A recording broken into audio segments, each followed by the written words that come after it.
GVP Degree and PG College, Assistant Training and Placement Officer, to please come on to the dais to receive the prize.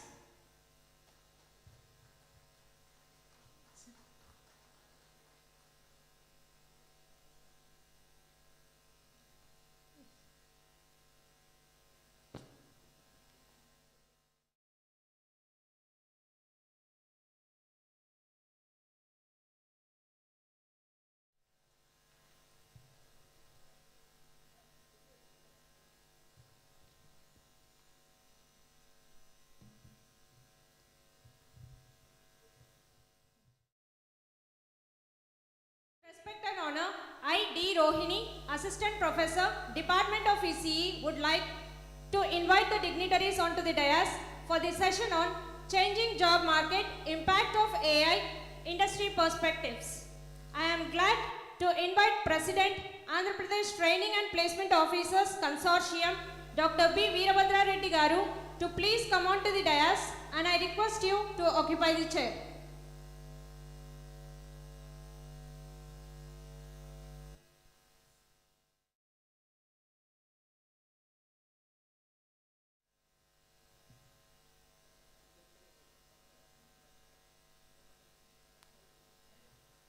Thank you, sir.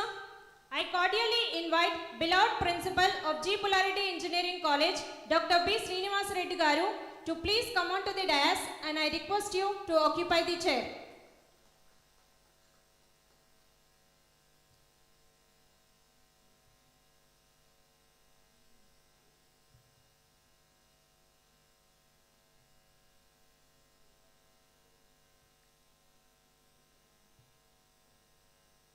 Thank you, sir. It's my privilege to invite DC Head of Vizag Infosys, Sri Suresh Naragaru, to please come on to the dais, and I request you to occupy the chair.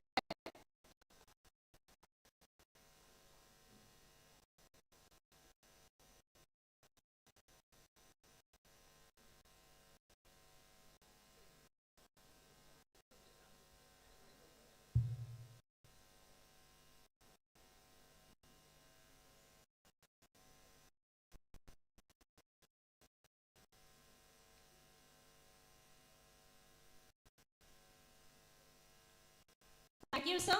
I cordially invite Regional Head Academic Interface, Sri Richard King Garu, to please come to the dais, and I request you to occupy the chair.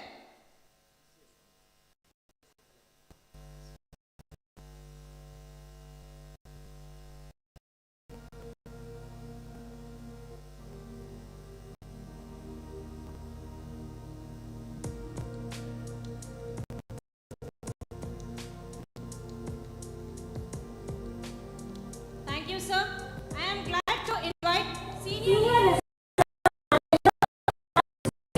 Garu, please come on to the dais. I request you to occupy the chair.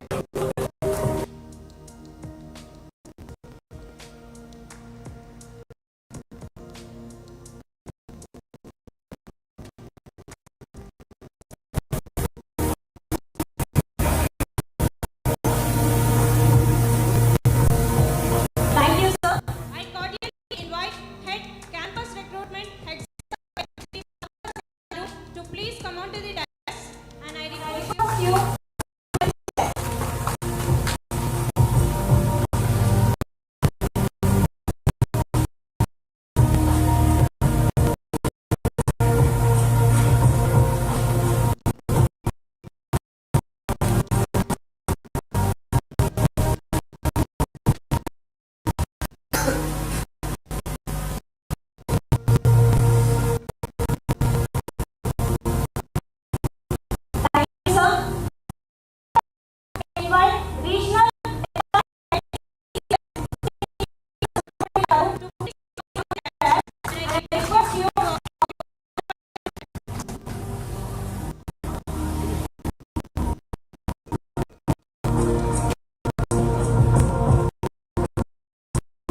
Vice President.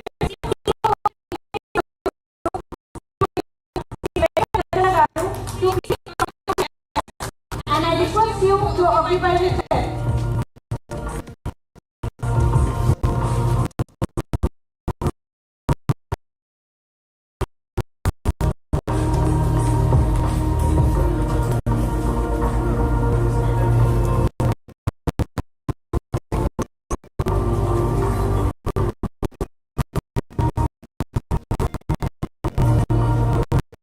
Thank you. Now, information.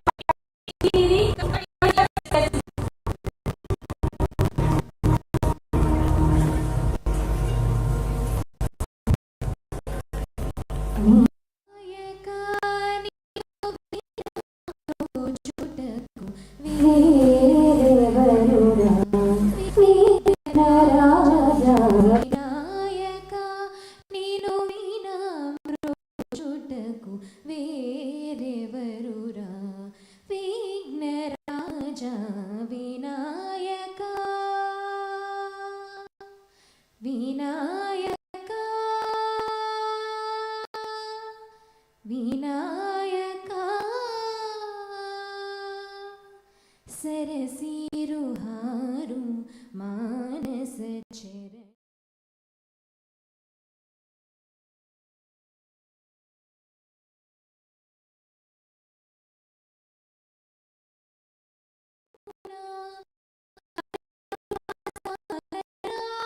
वरसुना पालित Jan Gopal दासनुत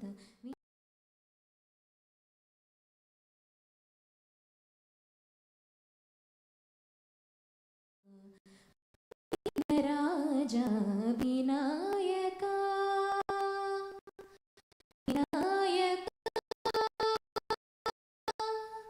Vinayaka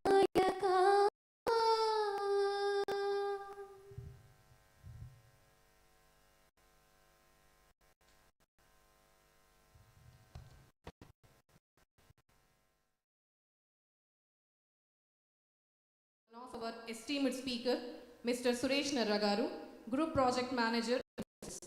Sir is an esteemed software development lifecycle, requirement analysis, and business analysis expert. With an outstanding spanning over 17 years, Mr. Nara has demonstrated exceptional leadership and project management skills, particularly during his tenure at Infosys Technologies Limited. Mr. Naragaru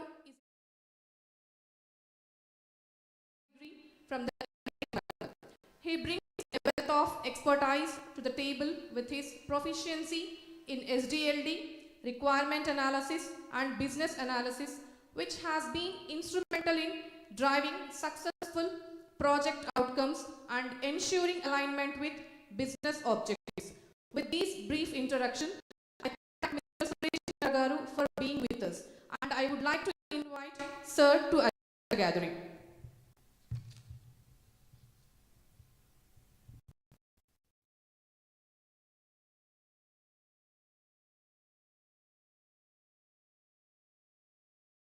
This consortium for the first time, and it was pleasure seeing all the Tpos here. And the first thing that came to my mind when they said with AI, generative AI and everything coming into picture, how what the engineering students need to transform themselves and how it works. It's not only the problem for the colleges, it's already, there's a disruption in the industry itself, right? So people think how many of them will lose jobs and how are they going to, what would be the impact of job market. For me, personally working in IT industry for the last 25 years, I don't see any disruption that was going to happen because of the new things. It's the job segments that are going to change. We used to have different technologies, right? I started my career 25 years back on Java, and still Java is existing today. So that does not mean that we don't have the existing criteria that fit into the organizations, right? So AI, in a sense, is an opportunity for your students to learn beyond on the latest things. And how do you impart that knowledge of AI into your students? First, then your lecturers or teachers have to be empaneled or trained on those technologies, and then they can impart that knowledge into the students. This AI sort of a thing for a global company, sports manufacturer company, and that's my first project on AI, which I did around started in 22 and implement recently. I want them to present one small video which I worked, how I want to take that as an example and tell you how AI can change the global market. Can you place that?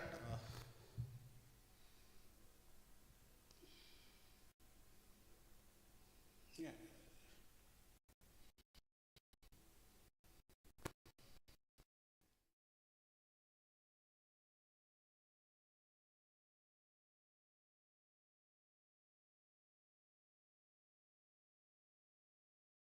The coming spring-summer fashion season.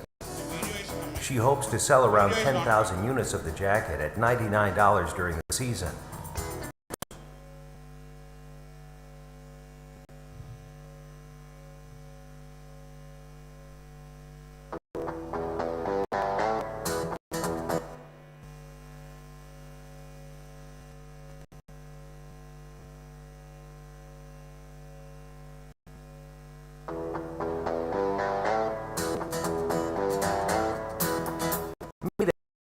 The marketing lead at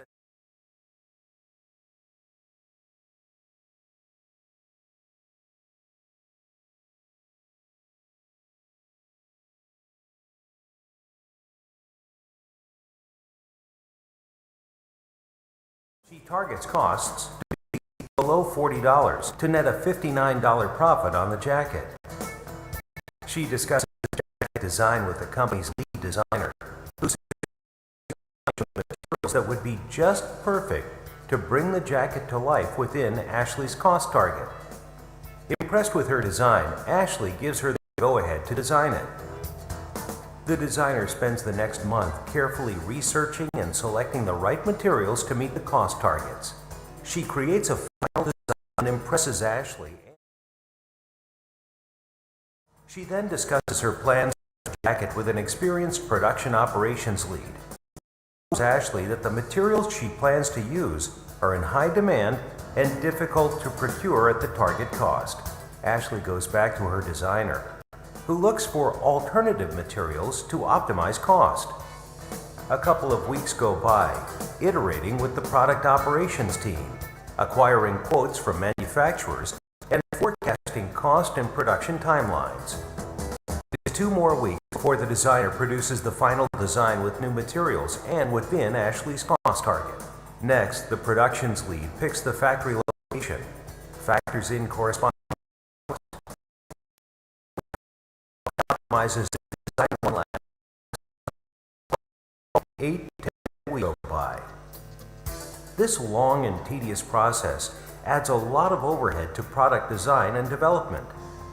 Introducing Infosys Nia, the next generation artificial intelligence platform that enables marketing leads like Ashley to accurately predict the overall cost of production and understand the factors influencing the production cost, which are critical to business success.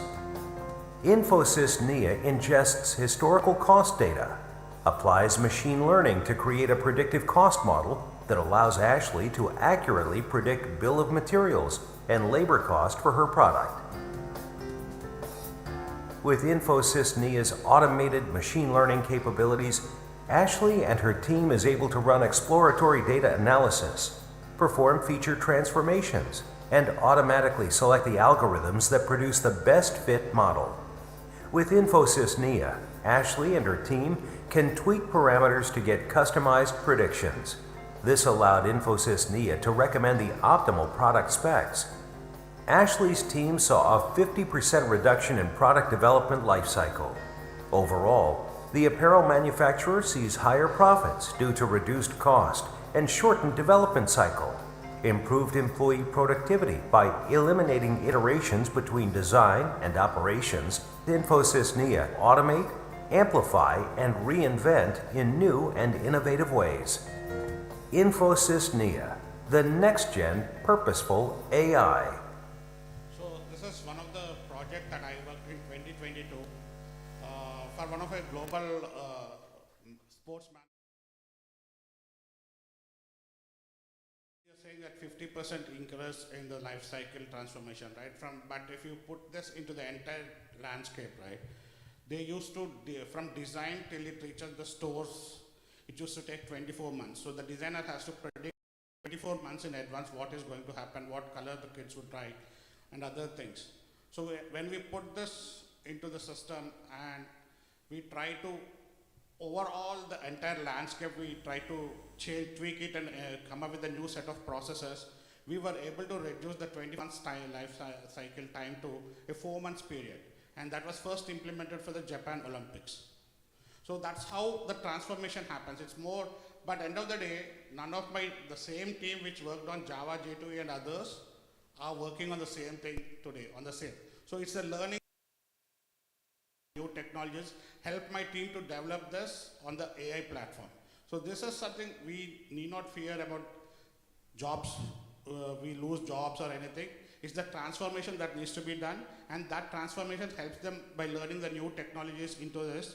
And we are getting a new set of jobs that are going to come up. One such as a prompt engineer. Even I could be a very good AI coder or anything. But if I don't ask the chat the right question in the right way, I'll not get the efficient answer from it. So the new thing of engineers is a prompt engineer, where he is enabled with all the knowledge to ask the right question in the right way and the right direction to get the 100% efficient of chatbot. So that's how the market is changing. So that's where AI would transform. We will get more jobs in the new way of life. So that's what I see. We need not worry about it disrupting the job market or anything. From a TPO perspective, I would want you guys to work with us. We are there to help you out, and we can train your teachers, faculty on these things, and then they can take it up to the students. So that's all I have for you. Thank you.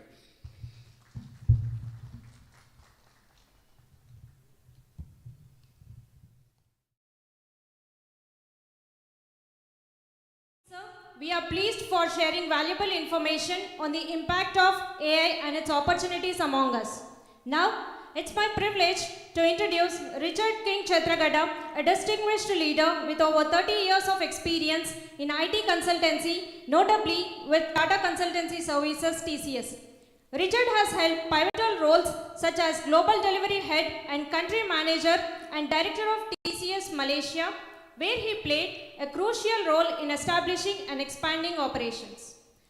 Beyond his corporate accomplishments, Richard has been actively involved in academia, serving as an academic board member for several universities and autonomous colleges. His academic journey includes a master's degree in computer science from the University of Hyderabad, a bachelor's degree in mechanical engineering from Kakatiya University, and a master's degree in psychology from Acharya Nagarjuna University.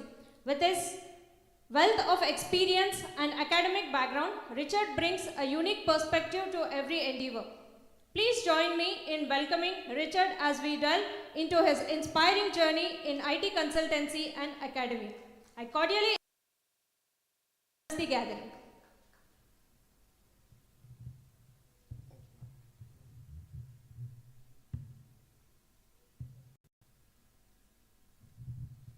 Very good morning to all of you.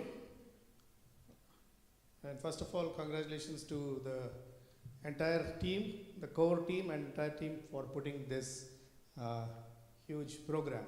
I'm sure it takes a lot of effort to put everything together and have all the experts from the industry and also the various colleges. And yeah, whether it is college or whether it is industry, everywhere people love to sit at the back benches. That's, yeah, that's being ourselves, right?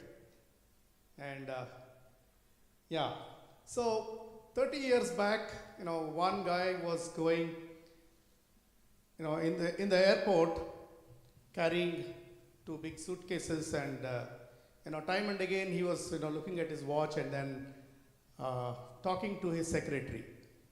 And then one guy was noticing, trying to see what is happening and to whom is he talking and all. And this guy is a rich guy, and then finally he says, okay, I think I need to have that watch. So he goes to him and says, no, can you sell me this watch? This is something which I really like. I can pay how much ever you want.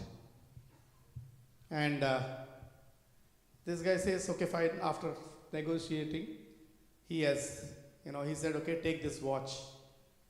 And then this guy picked the watch and he started walking away. He said, okay, please come back. You need to take these two suitcases also. He says, why? Because everything works out of here.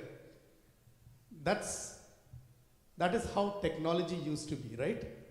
So whatever servers or whatever network connections, everything used to be there in those two big suitcases. But it's just the watch which was functioning, right? Fast forward 30 years, now we have the smartwatch. And there are so many things which are part of the smartwatch. You do a gesture and then things start coming, and then there are so many things which all of us have adopted, and it has become part of life. And most of the users sleep with the watch. It's basically, without that they can't live. It has come to it. Yes, AI has played a major role in all this transformation. Whenever such question is asked, what will happen to jobs with AI coming into play? The clever answer, or to be, to be safe or to be clever, you can say the answer is yes and no. Because you have both scenarios coming into play. Right, as Suresh has mentioned that, yes, there is not going to be any issue in terms of the jobs. So, but why are people scared? Because we are so used to being in our comfort zone. You ask the students, they will say, I want to get a job where it is like a government company, where I can sit and relax. Nobody wants to really stretch out. Nobody wants to really, go and try to explore. But time and again, we have seen that the challenges have been coming. People have been adapting to each of them. So, 1800s when the first automobiles and all came, people had their own problem. But then people said, okay, we'll get used to it. And then came the Industrial Revolution. Again, same thing happened. And now, when the computers came, again the same story, right? What will happen to the jobs? What will happen to, and so on. But we have seen that things have always been growing. The number of jobs have always been growing. People have been rising up to what the expectation is. So, only that the employment landscape will change with AI into being. So, all this buzz and everything, suddenly AI is much talked about because, everybody is getting a chance to taste what ChatGPT is bringing. So, student fraternity is excited because I can do all my assignments using ChatGPT. And you can just get the solution and then copy paste and then do, probably you can do. So they are excited. And that's where everybody is excited. But the thing is, AI has been into place long back. Even when I was studying, we had MTech in AI. Of course, it was in a very primitive stage, but now what it is something which is beyond our imagination. And companies have been using it for various reasons, and but only thing is, things did not come into light. And yes, the expectation is every company wants to do more with less, and that is possible with AI, right? Because a lot of things can be optimized, and because when we ask somebody this particular requirement or a functionality, it's always yesterday. People want it yesterday. People don't want it to wait. Now the waiting time has gone down so much that they want it instant. That's how it is. And yes, if we still want to continue with what we want, how we want, definitely we have to jump onto the bandwagon of AI. And yes, organizations do take this model, which I call it as delegate or die. If you don't delegate the predictive and the mundane jobs to the systems, to the the systems to do it, automatically you have a natural death. So I would say it has to be delegate or die model, which has to be taken into consideration. And yes, for students, what does it mean? Because at the end of it here, our focus is students and what do they need to do, how do they need to prepare. Yes, we are very good at using things and becoming. It's like you have a TV program and then you sit for hours together and watch, but there is nothing which we get out of it. In fact, our abilities are lost by it. Maybe we have an entertainment, but I think if we make things happen, that's where we are really using our brain. Let's use the God-given brain, the abilities, so that we can make things happen. So knowing what is available, awareness, and the ability to leverage what is there. While we have ChatGPT, there are so many other tools which are there. We should know how to leverage them and get the best out of it, so that we can do work more efficiently and effectively. And yes, thinking is critical, so we need to have critical thinking that will never go out of it is never out of fashion or so. And more important, yes, while we understand how tools work, how we program them, how to prepare models, AI models, and do machine learning, deep learning, all those things, but without having domain knowledge is not going to be used. Because you need to know what do you want to do. You learn a particular thing. Okay, next, what is next? So if we have to really make a difference, the aspect of domain has to be very key. That should start getting used to. Understanding. Let's say if somebody wants to work in e-commerce company, definitely they need to understand what supply chain is all about. And when they understand, then they can really come up with ideas and solutions and features which will really help. That is where the fulfillment will be there. Instead of just saying that, okay, I work with technology.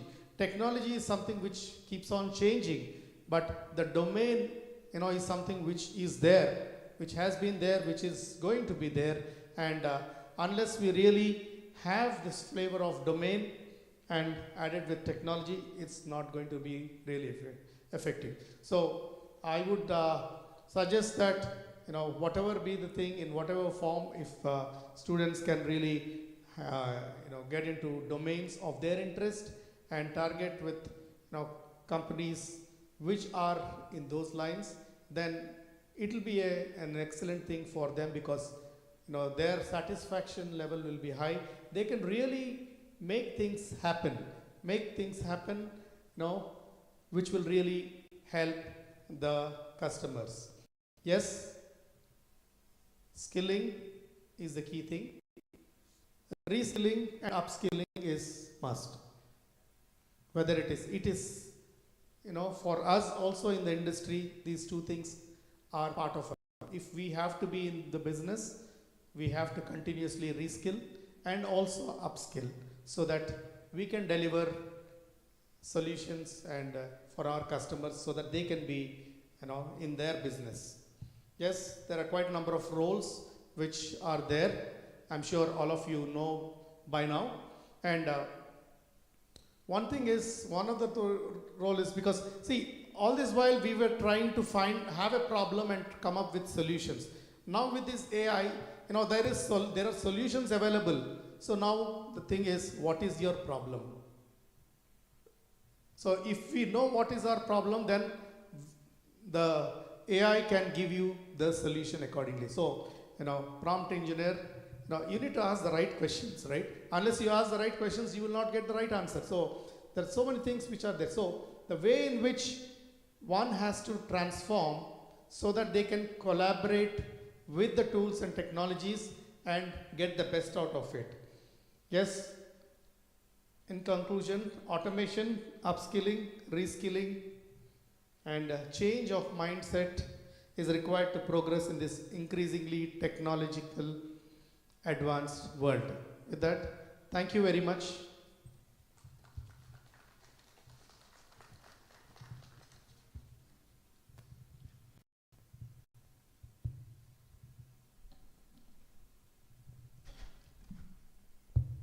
Thank you, sir, for your valuable insights. Thank you, sir, for your valuable insights. I, Srimati B. Varalakshmi, Assistant Professor, Department of ECS, feel honored to introduce Mr. Emmanuel Gosula, Senior Research Development Manager at EPAM Systems. Emmanuel Gosula is an accomplished HR professional with 19 years of experience in talent development, management, acquisition, and learning. He is currently leading the talent development team for the APAC region and is highly regarded for his exceptional coaching skills for leaders at all levels, implementing people interventions and overseeing product management for internal applications. Emmanuel has previously worked at EPAM Systems and Oakton, where he gained valuable knowledge and insights from across different regions and collaborated with a diverse range of professionals. He is a former board member of NHRDN Hyderabad chapter, an active member of ICIA HR Forum, and an esteemed alumnus of XLRI. Emmanuel's academic credentials include an MBA in HR and Systems from Osmania University, a postgraduate from XLRI Jamshedpur, and an MBA specializing in Human Resource and Information Technology from Punjab Technical University. Overall, Emmanuel is a highly respected HR professional with a wealth of experience and valuable insights to offer. Please join me in welcoming Mr. Emmanuel Gosula Garu. I cordially invite you to address the gathering, sir. Thank you so much. So good morning, everyone. So it's like for me, coming back to home. I am from this place called Kurnool. I did my schooling, and I'm really so happy and privileged when I received the invitation from Veerabhadra Garu and Murthy Garu. Thank you for having me here this morning, along with my good friends Srikanth and Richard. So I have few things which I would like to share this morning. So before I share my thoughts, I would like to understand from you, what is the ultimate goal of this consortium? Can someone tell me why you are all here? What is the ultimate goal? Why are we here, right? So can someone help me to understand why you are here? Sorry? That's a very professional answer, but someone told me the right answer from the back, saying that, why this consortium is placing the students with the right corporates. Great, I got the answer. But do you know how to place your students in the corporates like us, right? We are all here representing the industry. But do you know what exactly is happening in the corporates? What changes we are bringing in within our organizations? I hear from one of the speakers about from Infosys, the changes what they are bringing in. Every one of us are going through transformation in the way we are upskilling our own talent inside the organization. We are struggling to upskill our own talent. Now think about bringing the fresh talent from the universities and then upskilling them to meet the demands what we have. So today I would like to share one of the trick how to find out what companies are doing and what kind of students you have to prepare. Then let me ask another question. How many of you are using Copilot? Can you please raise your hand? How many of you are using Copilot? Okay, I see 1, 2, 3, 4, 5. Anyone from the placement and the training team, please? Okay, I see few hands. And I'm sure you might have used ChatGPT. I'm not referring to the ChatGPT. How many of you have gone through the prompt engineering modules from the training teams? I heard that there are some training training educational related organizations also here. How many of you have gone through? Okay, I see, thank you. Few hands. At the organization, we are implementing and we are encouraging employees to use the generative AI tools to increase their productivity. And I'm sure you all know how important it is to have the right prompt at the work what you are doing. And me coming from an HR fraternity, I started getting into the details and I said, hey guys, let's all, every week, 2 hours, let us spend Wednesday 1 hour and Friday 1 hour.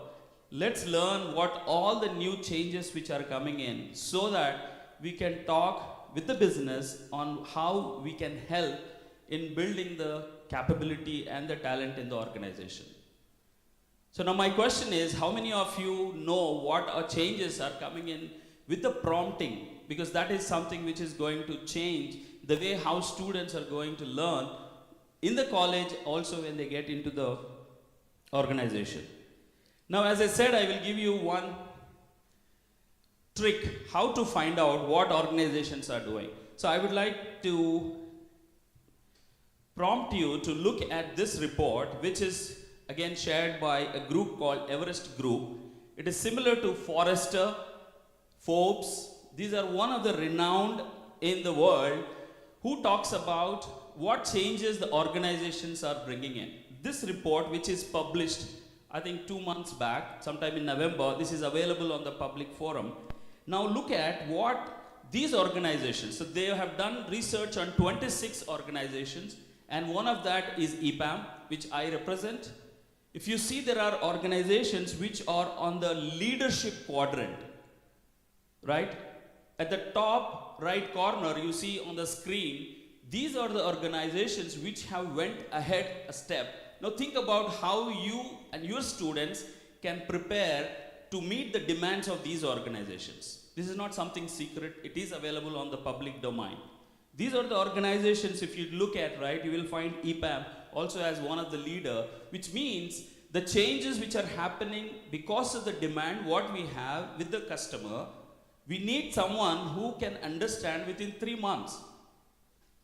Forget, or the, like 6 months, 9 months of training period, we are telling that no, we cannot train anyone beyond 3 months.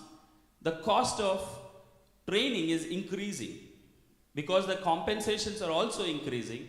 Why customers should come to India when we are increasing our cost? India has always the advantage of the cost.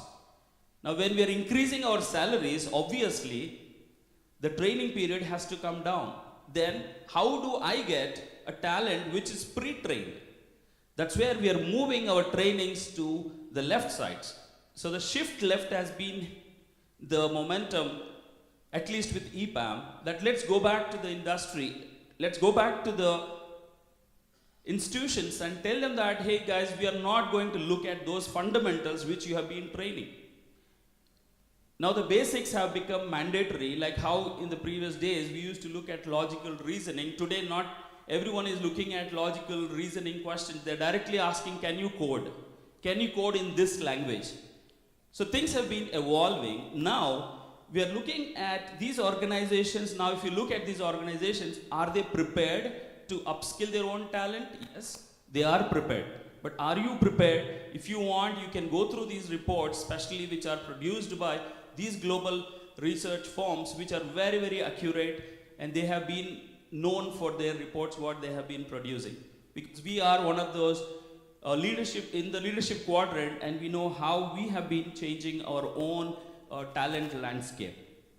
And my next point is about the curriculums which we are changing, because I do represent my own function within APAC region, on how we are changing our own training curriculum when we hire students from your colleges.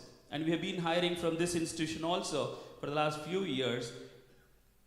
Now we said we are not going to train on the basics. 30 days is the maximum time what we are going to give it to them. Then they need to start working on the projects, which also means that we need someone who can easily write a code with minimal guidance. There's no training period going on in the corporates going forward, because AI can help them. The tools which are there, our systems, we have built our own learning platforms, which is helping our own training team to build some prompts, to create tasks by the AI, to create quizzes by the AI, so where we are training the system on all the modules, including cloud and prompt engineering. So the students, when they join with us, they come with a strong understanding on whatever they have learned in the college. So I would like to tell what changes which we are bringing in. I'm sure it will help for someone who is very serious about changing their own curriculum. When the student join with us, we're asking them to brush up everything in 30 days and start working on the project and learn something on Spring frameworks if they are into Java, and then start getting into learning agile methodologies and start contributing into the code with a continuous integration, CI/CDs. And then we are also asking them to start working on AWS systems. Now imagine a student coming in from your college, can they directly get into something on Spring framework, understand the architecture, understand the agile changes which we are bringing in? Can they get into Sonar Cubes or CI/CDs? These are all the technologies which they should understand and come and join with an organizations like us. This is the changes which has been happening in reality, the organizations, at least like EPAM. So this is the time where you can take help of consortiums like this to understand what changes are coming in, and I'm sure you will be able to make some changes in the way how you are training your own students. With this, thank you very much. Thank you for the invitation you have given to us.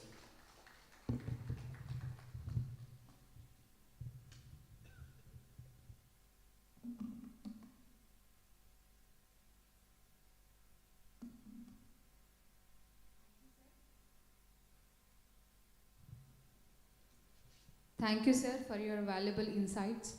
Good morning to one and all.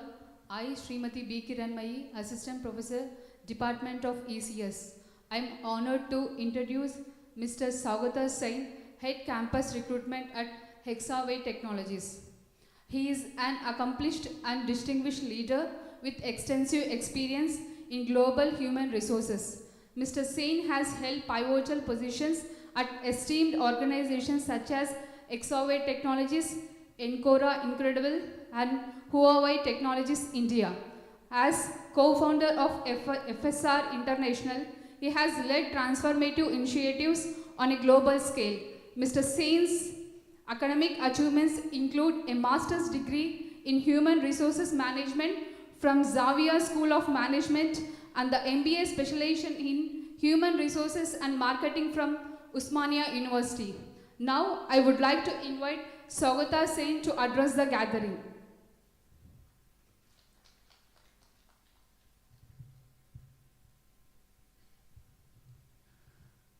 Hi, good morning everyone. I'm very thankful to the AP Tpos Consortium, the staff and management of G. Pullareddy College for inviting me. This is my second year, and I still have very fond memories of my previous association in last year event. The topic we are talking about is AI, but as my friend rightly said, the main purpose of this event is basically about placement of the students. That's a defact, let's be honest, cut around the chase. But the point is that we are very fond of talking, fancy titles, names, but we lose focus on the main thing. We talk about artificial intelligence, but we lose focus on the main word, which is not artificial, but it's intelligence. We talk about design thinking. We put too much focus on design and we stop about thinking. You ask a student, what do you like about AI? What will they say? ChatGPT. And they will say they like ChatGPT because it has made their assessment, writing, project submission very easy. They have stopped using their brain. Whatever the points they get, they will just put it and they will wait for the project to come and they will submit it without even making a single change like a comma or a full stop.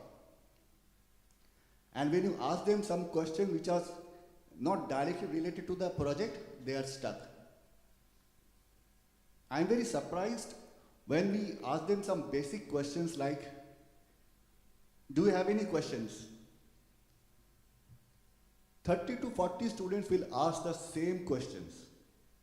Okay, I expect at least 20 or 30 of them should be asking me some different questions like what are the queries you have? Do you have anything you want to know about us? But they have been taught and trained to follow a set pattern. That is not about AI. So in Hexaware, we are more focused on thinking. We are more focused on creativity. We are more focused on people who are ready to walk out of the comfort zone and be away from the spotlight and walk the hard path. That's why when we hire people, we look for people who are very strong in aptitude, who are very strong in communication skills, okay, who are not scared of changes. If I ask the students to come out and join us in locations across India, they will still prefer an office which is near to their hometown. Why? A North Indian will not be ready to come to South, sir, chole bhature nahi milte. A South will say, I am not comfortable in Mumbai, Pune, I don't get medu vada or idli. It's all actually nonsense. It's a mindset. As a placement Tpos, and I have been also part of this, as I mentioned last year, I was part of IBS Hyderabad for 4 years in corporate relations. Our job is not to get them jobs. We should not just push them out of the campus and say, okay, you got an offer, my responsibility is over. No. Our responsibility should be continuous. I am very honored to say that I recently met a guy in Bangalore airport. He suddenly came and say, hi sir, how are you? And he recognized me. Obviously, I don't recognize a sudden stranger. He said, sir, I am Abhijit from 2005 batch. You had helped me to get a role in HDFC Bank and then I became a branch manager. Now I am the zonal manager.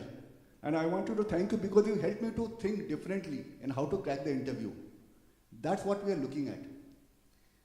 Friends, if you look at the data, we did a survey recently. After first year, 40% of the freshers have lost their jobs. They are no longer in the same company.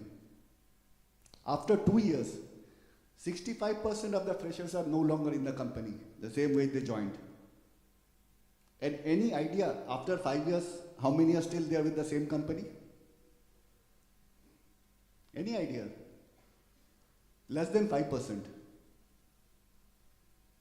So, we are training them for the jobs, how to get the first offer, but we are not training them sustainability, how to sustain in the market, how to make yourself employable. We are giving them education, but are we giving them knowledge to sustain, to make a brand for themselves? I believe each and every one of us should be able to do a brand for themselves. Only if you can create a brand for each and every one of us, then only we can make a difference to the industry as a whole.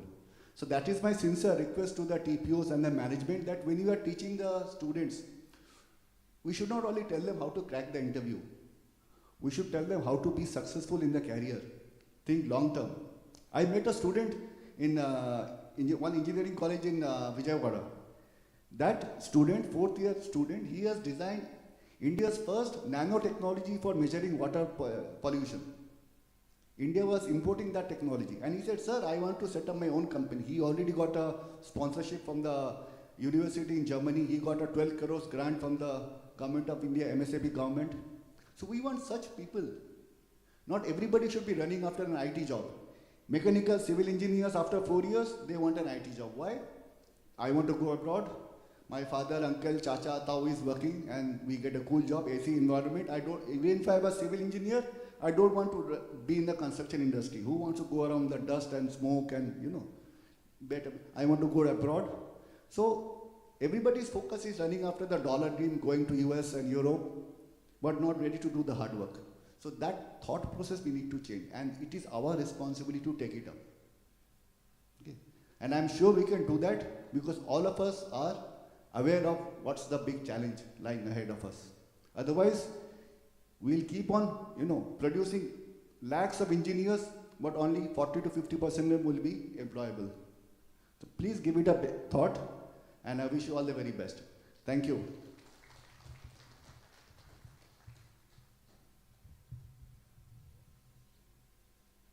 Thank you, sir, for encouraging us to focus on AI and also providing information on various roles and responsibilities. Now, I take a privilege to introduce one more eminent speaker, Mr. Shrikant Surampudi Garu, Regional HR Head, Tata Consultancy Services, and seasoned HR professional with extensive experience in managing and leading human resources teams in large and complex organizations. Mr. Surampudi has played a pivotal role in driving strategic initiatives and overseeing HR operations within the organization. He has held several key roles throughout his career, including Regional HR Head, Head of HR Initial Learning Program, and Marketing Head. His diverse experience in personal management, organizational leadership, and HRIS underscores his proficiency in this field. Mr. Surampudi's dedication to excellence and his unwavering commitment to fostering a positive work environment make him a valuable asset to TCS. He is widely recognized for his ability to build successful HR teams that deliver results that align with the organization's strategic goals. With these few words, I would like to request Mr. Shrikant Garu to deliver his speech.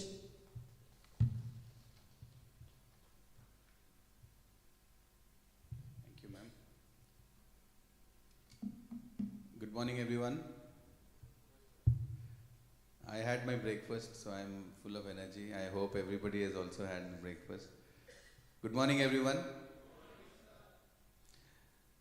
First of all, a big thanks to the entire consortium for inviting me. I cannot say no to a fraternity with whom I've been traveling last many years. I'll be completing 19 years in TCS next month, but I think close to 18 years I've been in touch with most of you who are here, and many of you are part of your extended fraternity. So big thanks for inviting me, and it's always a privilege to reach out to people who are game changers. I feel the training and placement officers community is a very crucial accelerator for the future. Sometimes or many times, many of us don't realize the kind of change that we bring in. It's like a continuous running race that a placement officer runs. There's a huge set of students. You have a target to place them. There are companies coming in.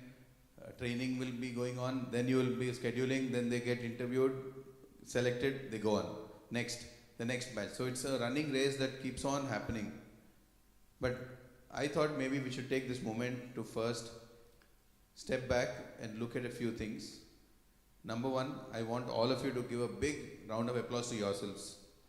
Yeah. Primarily because the success of India today in the last many years has been phenomenal in the IT space.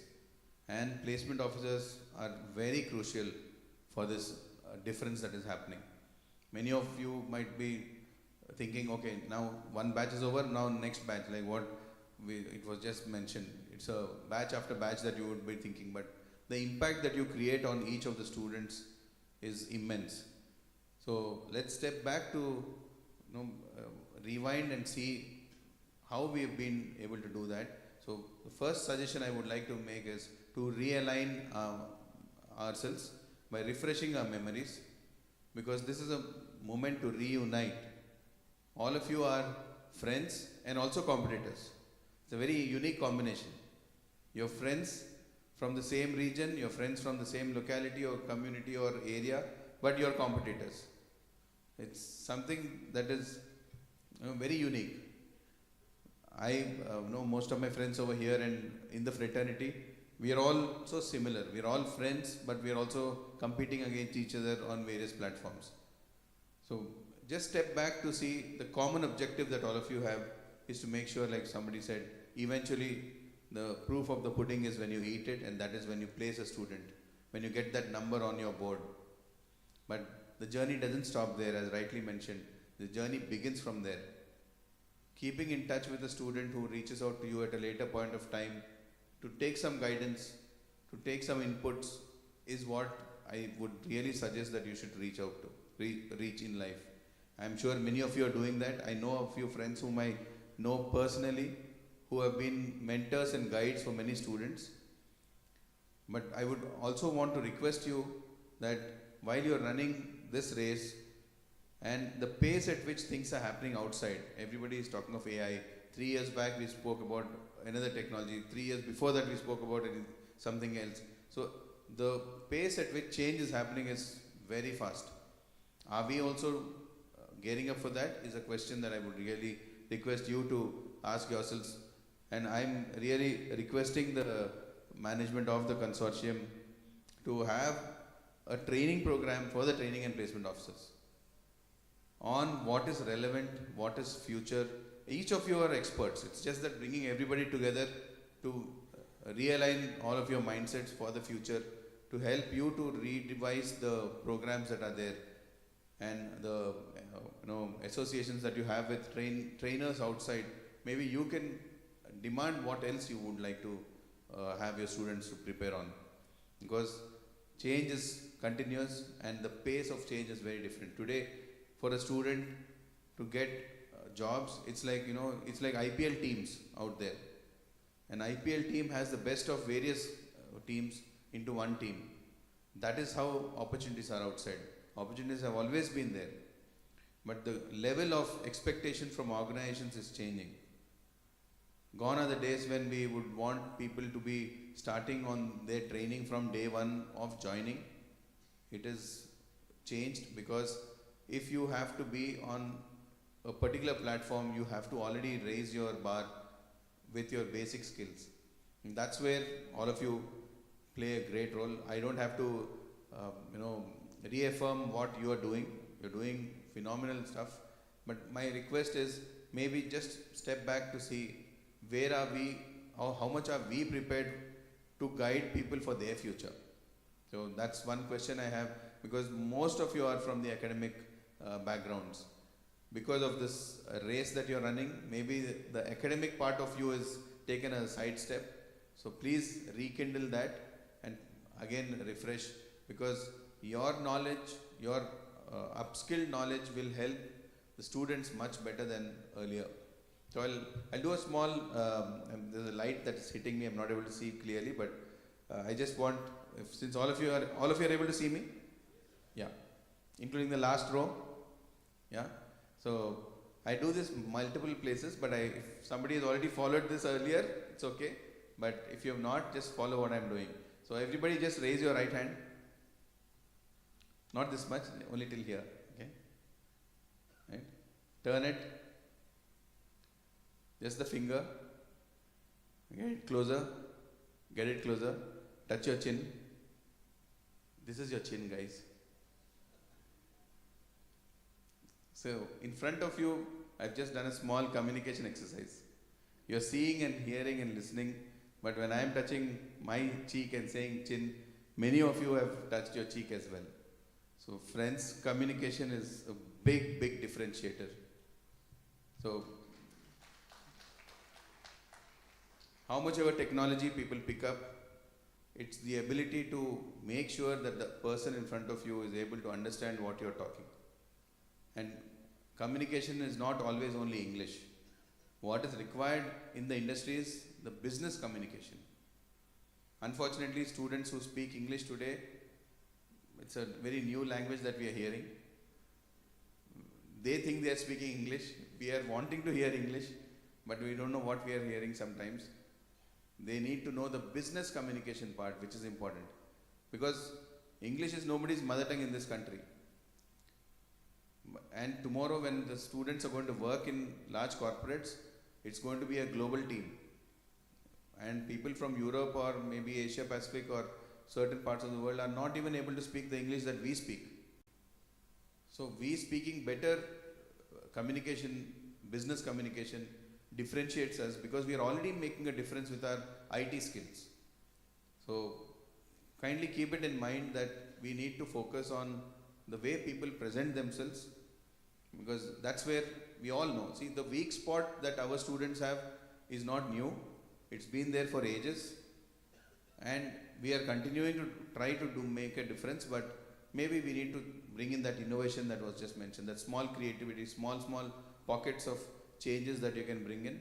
That's where I think we can make a difference. I don't want to talk. So the disadvantage of talking almost last in the program is where everything else is covered. So I had to change what I had to speak because I had a few points which are very common, which means that all of us are thinking alike, sitting here, and similar thought process should also be there, and I'm sure you all are also thinking on the same lines. So finally, my only request to all of you is to maybe relook at the way you are prepared for the future first, and then pass it on to the students and make sure certain subtle changes are happening in the way you are training them. And please, please again, my request is to make sure students are able to clearly articulate what they are thinking, what they have learned, because the number of selections that all of us are doing, you're all seeing. It's not like earlier times. We are only raising the bar. The formats of all the large companies of higher salary options have increased, and we are all hiring at that level, which means the expectation is also at a very different level. So that's the only request I had, and congratulations to all the placement officers for our wonderful work all these years. You are the game changers, so please feel proud of what you are doing. I really like the badge that was created. I am a TPO, I am proud. So keep the pride on, but please make sure that you are passing the pride to the students as well. All the very best. Thank you.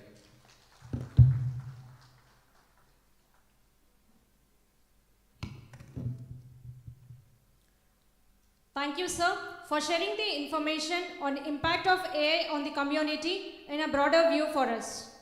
Now, it is my pleasure to introduce Venkata Gajala, a seasoned executive with over 28 years of experience in global engineering R&D services. Venkat has demonstrated exceptional leadership and business acumen, managing a global team of 5,500 plus. His expertise spans various verticals including automotive, aero and defense, industrial, energy, oil and gas, rail trans, healthcare, telecom, high-tech and smart infra. Venkat has established and led high-impact global teams focused on delivering value to customers through engineering, R&D, outsourcing, consulting, IP creation, product design and digital engineering solutions. Currently, he holds the prestigious role of Senior Vice President, Global Head and COO of the Engineering R&D Services Group at Tech Mahindra for a remarkable period of nearly 15 years. Venkat's academic qualifications are equally impressive. He has an MBA with a focus on entrepreneurship from the University of Louisville and an MTech degree in machine design from the Indian Institute of Technology, Kharagpur. He earned his bachelor's degree in mechanical engineering from Acharya Nagarjuna University. With this brief introduction, I invite Sri Venkata Gajala sir to address the gathering.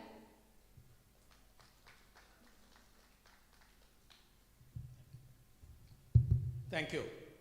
Good morning. Good morning.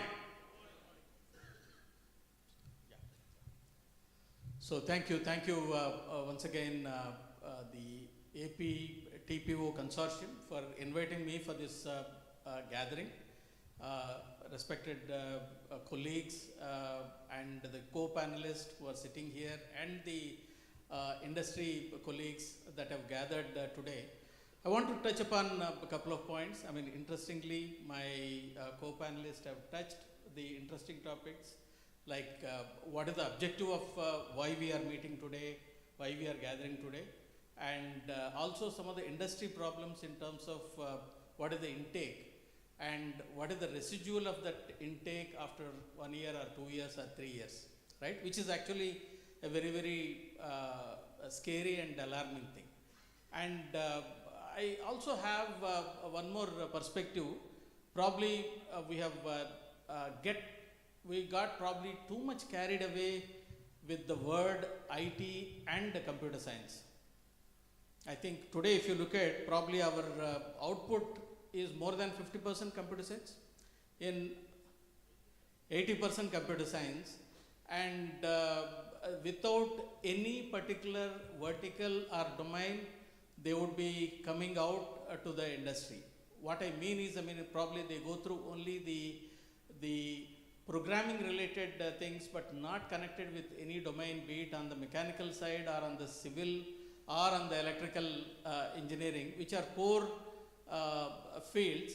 Hardly anybody joins there, right?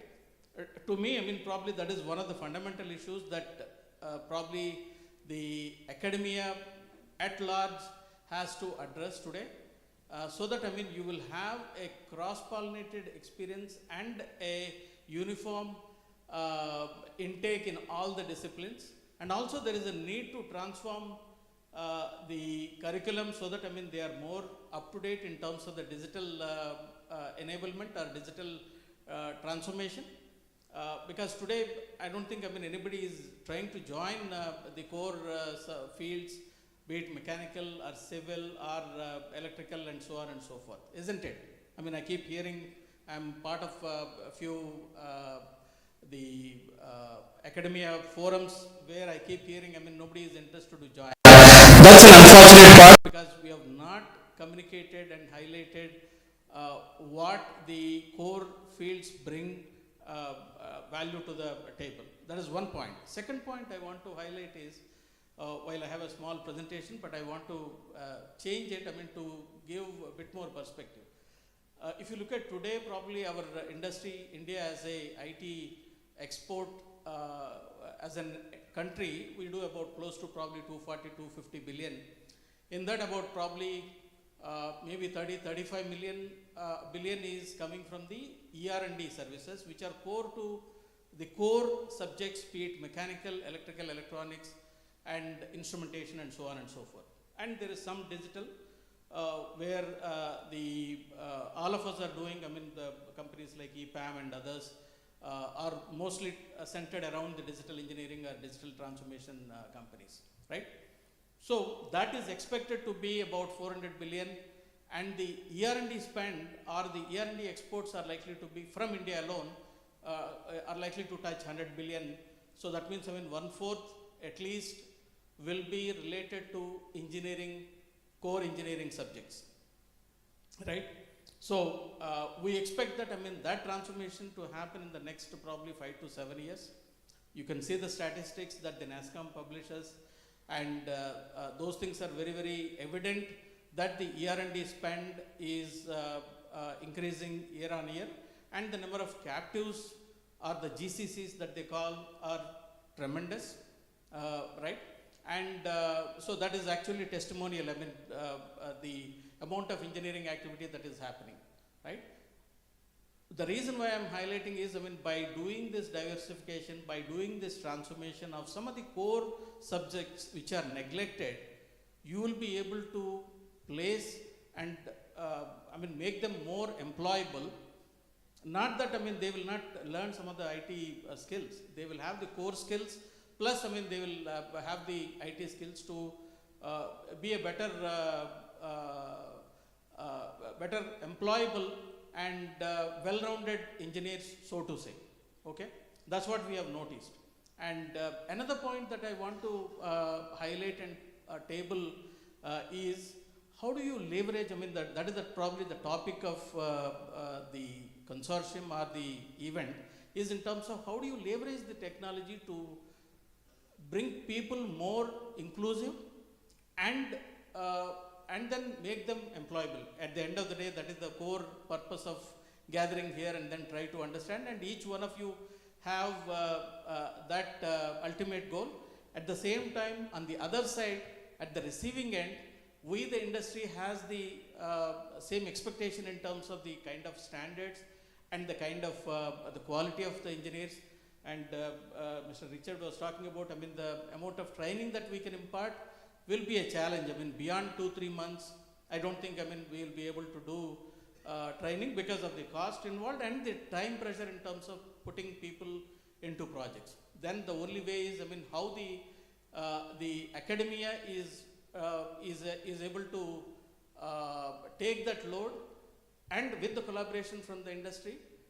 Okay. Having said that, I don't know, I mean, today do we have a common platform that at least would give that integrated view and inclusive view, so that, I mean, each and every individual is pulled into and give a score in terms of what is their today competitive score, whether they are employable, okay, at the end of the 4th year, okay. If there are gaps, how do you do the customized training, and how do you encourage customized training?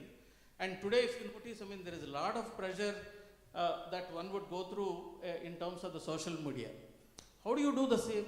How can we leverage the same concept and same technology in terms of doing a platform that would do a gamification, and then it would not leave any associate? At the end of the day, probably the bottom 10 or bottom 20 may not get employed, but they may be creating companies, and then who will employ a lot of other engineers, I mean, who are coming in the top 20, top 30 percentile, right?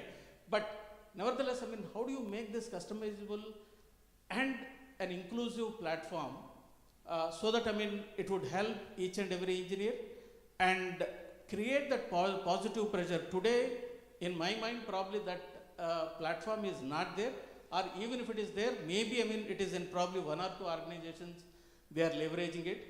And on behalf of Tech Mahindra, I would like to extend that support probably to the chairman, Veerabhadra Reddy Garu or Surendra Garu.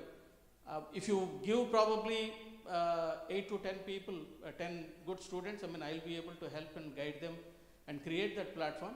It can be used by all the institutes, and that's where, I mean, you build in the AI in terms of how do you customize things, how do you ensure, I mean, you subscribe people and make it more attractive, so that it would be helpful for them to learn things and then look for the employability on a continuous basis. Because without which, I mean, it is humanly impossible, I mean, to put everybody in a classroom, while classrooms are available.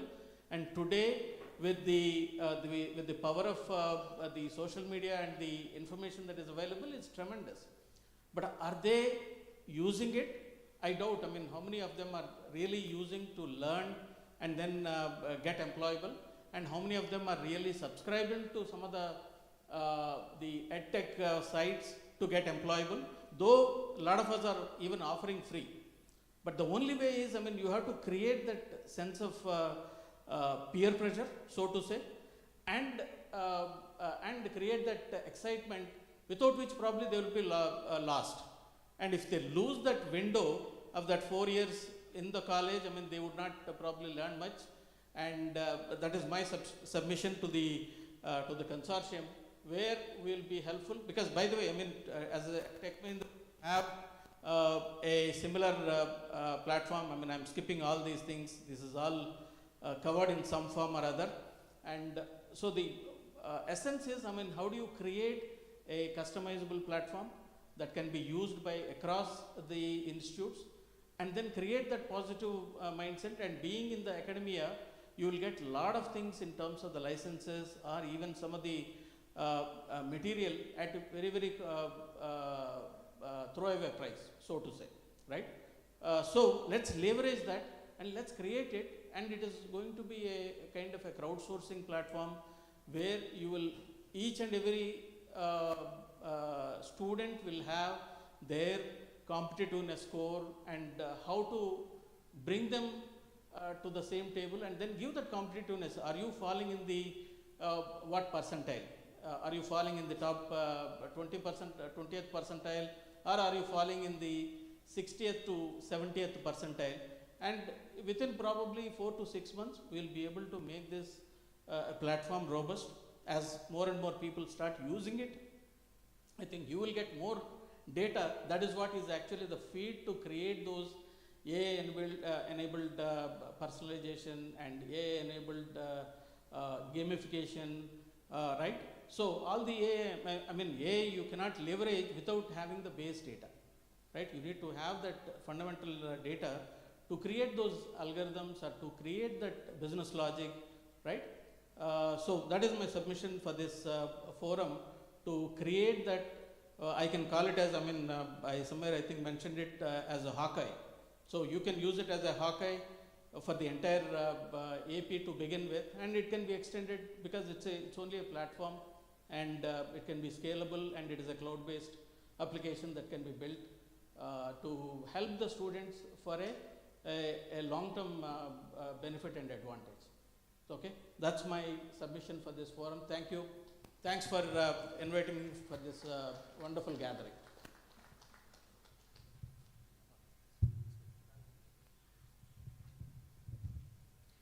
Thank you, sir, for giving insights about the transformation ideas to bridge a gap between academia and industries. Thank you. Kind attention to all. A small announcement. Please, all the Polarity Engineering College students are visiting the stalls. I request one of the sponsors to be in the stalls. Thank you.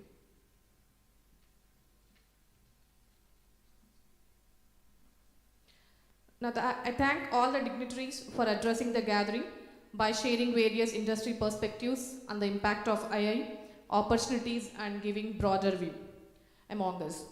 Now it's time to felicitate the eminent speakers.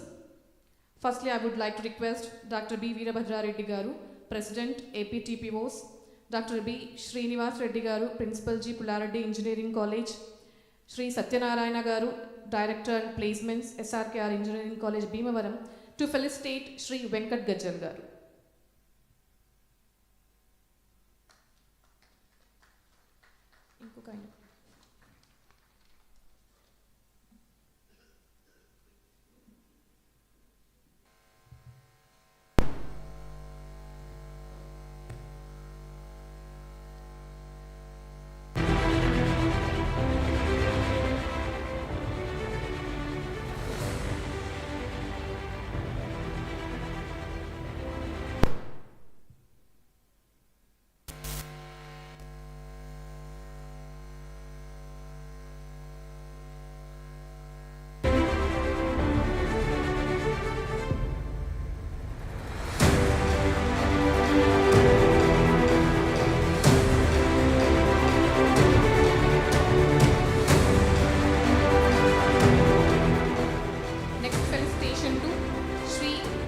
Garu.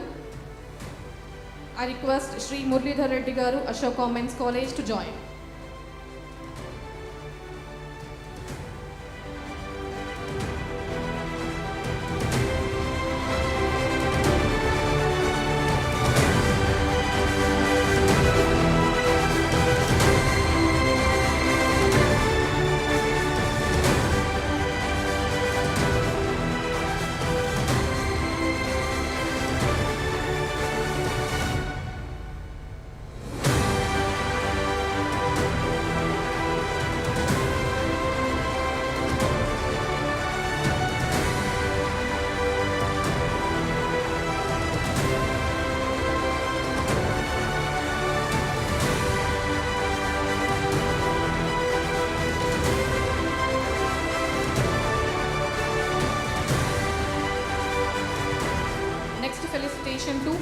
Saugat Sen Garu. I would like to request Sri Srinivas Sharma Garu, Shashi Group of Institutions, to join.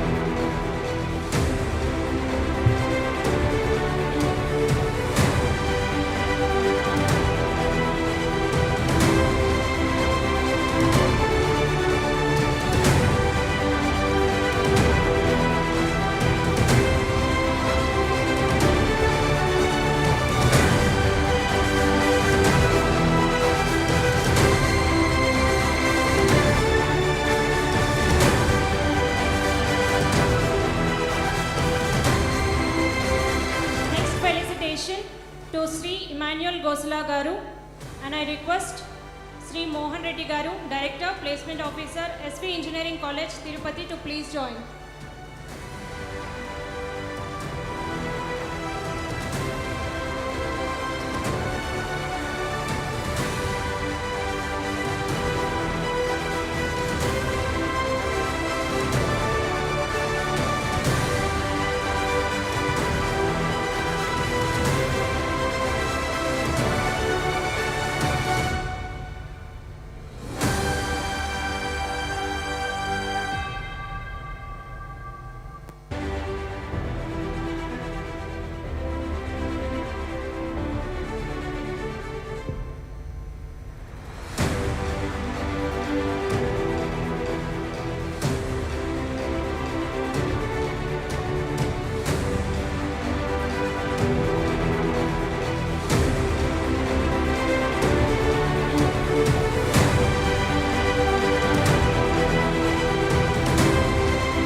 To please join.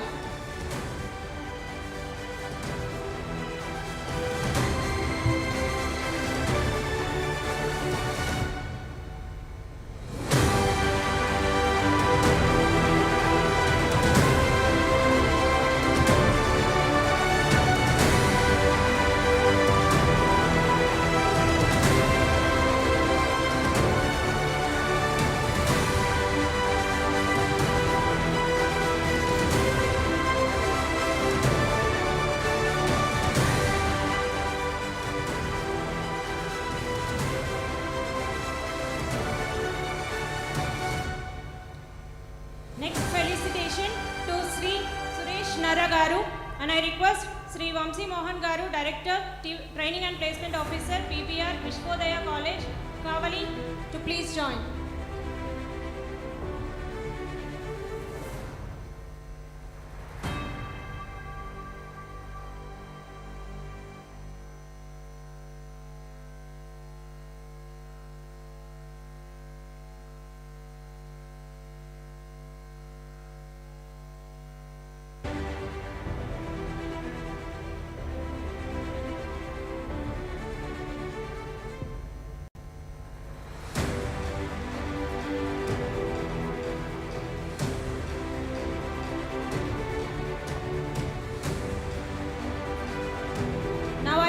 Dr. Kishandar sir to take over the session. Good morning all. This is the time where we have to felicitate the most important person who had given an immense support to conduct this AP Tpo Consortium CDP 2024 at G. Polarity Engineering College, Kurnool. Behind the screen, there is very one important person, that is this college Principal Garu. I request all the AP TPO Consortium core members, please come out to the dais and we have to felicitate Principal Garu. I request all the core members, please, all. I request all the core committee members, please come out to the dais.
Thank you very much, sir, for accepting the invitation. Thank you very much, sir.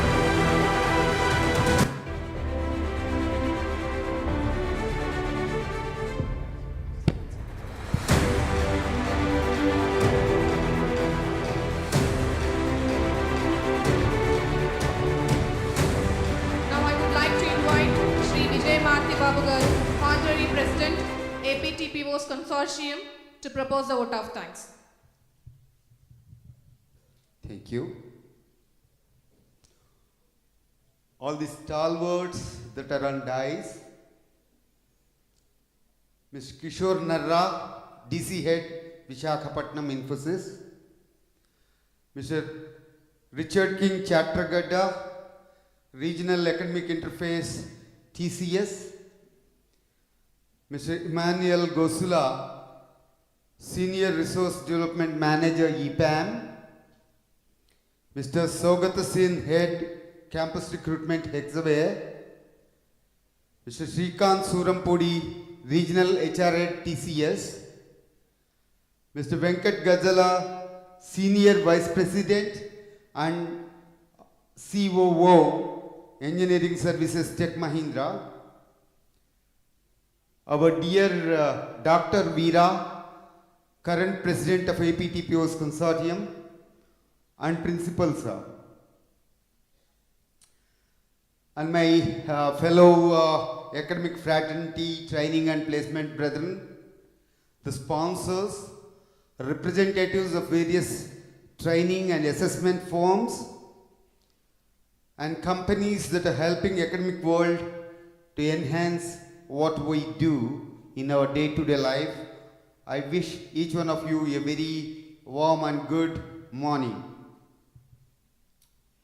To coin this phrase, building competency for rapidly changing job market and leveraging AI, we in the core team of Tpos Consortium, we had a bit of contemplation, and thanks to all that leadership given by our president and past presidents, we could coin this word thinking that it is most relevant for us.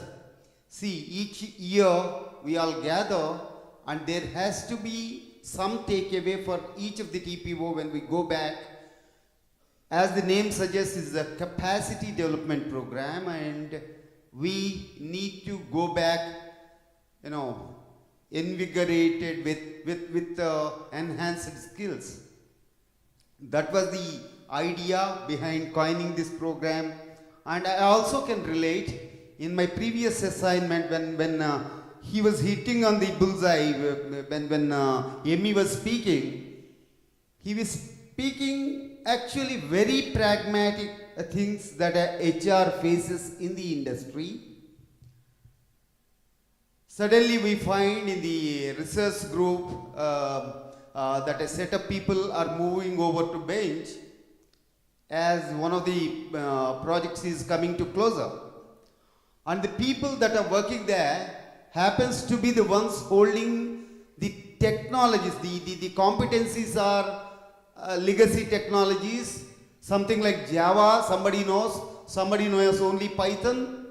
So how to switch them over to CI/CD, or maybe if you talk about data analytics, using artificial intelligence, whether we can switch them over quickly to PySpark or to put him to some Spark or a Snowflake kind of training, and the time that is available to a HR to switch the person from one competency level to another competency is very limited in IT sector.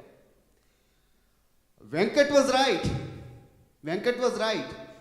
that, we all know it. In fact, we all are TPOs and we all are professionals. For very long time, we all know this issue that in the area of IT, they want everything quickly.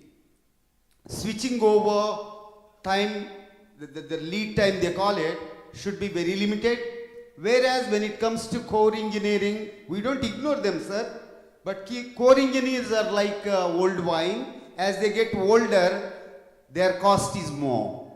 That's the only difference. Alright. So the team from, all right, before I switch over to some other activities, let me, on behalf of Training and Placement Officers Consortium, and also from the hosting college Gprec, let me thank you. My heartfelt gratitude I should like to express to the distinguished and learned stalwarts that are gracing us with their presence on the dais for our this annual capacity development program on building these competencies leveraging AI. Your participation, we feel, has truly enriched the event and added some immense value that we should carry back to home, back when we go back to our colleges. And your experiences that you have given to our TPO community is of immense value, I believe. Your insights and expertise and the guidance is invaluable in shaping and coining the training programs we actually devise for our students, I'm sure. And these inputs will certainly enhance the efficacy of what we do as placement officers in our respective areas.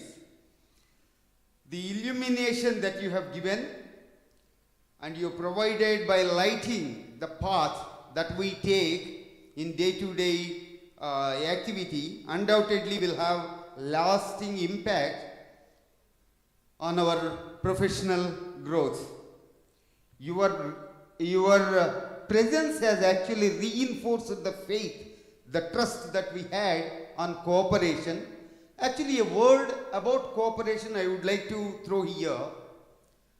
The very origin, our regional head HR TCS was mentioning about a weird combination of competitors working together and putting up a big show like this here. Let me take a minute to explain for those who have joined recently in the TPO fraternity and those who are not aware of what it is. All this has some, background. There used to be days, some 17, 18 years ago, sir, people used to approach companies doing negative marketing on the competitor, competing college which is very next to you. It was on one petty chat, during a petty chat, Dr. Sai Krishna Kota has expressed that it could have been better had we been collaborating with each other. Yes. And then with the like-minded people like Surendra Babu and other Venkatji and all other people, and also Madhav, Dr. Madhav from Gunturu, we all had a chat initially. A professor from Rand's Institute of America, who has written a book, I think, I forgot the name of the book, I read too many books, I'm an voracious reader. But he came up with a game theory called, I think I explained it to somebody yesterday, game theory called the prisoner's dilemma, through which he defines, actually there are two guys who are picked up by the police, yet to be presented to the judge, and he comes up with a matrix. If they collaborate, what would be the outcome? If one of them becomes approver, what would be the outcome? And both of them say, no, we are not actually thieves. Then what would be the outcomes? So he clearly comes out with a concoction that yes, at the end, people in same boats, if they travel together, they can, optimize the outcome of what they do. So collaboration is very pivotal for the people who are working in similar lines. This is with this background, we have approached a few of the like-minded people. Initially, there were only 10-15 guys who actually were supporting. Later on, we know today we are here. So we should like to thank the training and placement officers, consortium today and every member that is existing here in this. And also, I should like to thank Sai Krishna Kota Garu and Venkat Garu for their support, for their leadership provided. And I thank the current president, Dr. Veerabhadra Reddy, for guiding us, being in the front.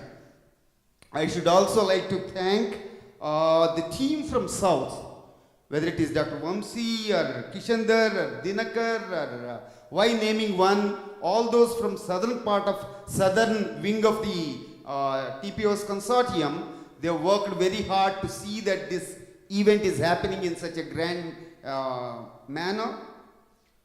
And I should like also to thank the team, students, the staff members that are behind this event. Finally, I would like to thank the sponsors. For all of us know, it is the money is the blood of any organization, and without which nothing moves. So thanks to sponsors for sponsoring us and encouraging us for year on year, and for the generosity as well. And I would be failing in my duty if I don't thank the management of GPREC for providing such a wonderful environment for us to host this event. Thank you one and all.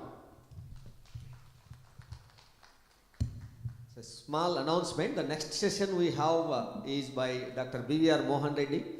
As we are already running short of time, I request you all to just take a short break of 10 minutes and come back without any reminders. You know, he's an elderly man traveling all the way. For us, we need to respect his age and stature. Thank you very much. And there is a special gift. Who will come first? Maybe it's a gold chain. It's a gold chain.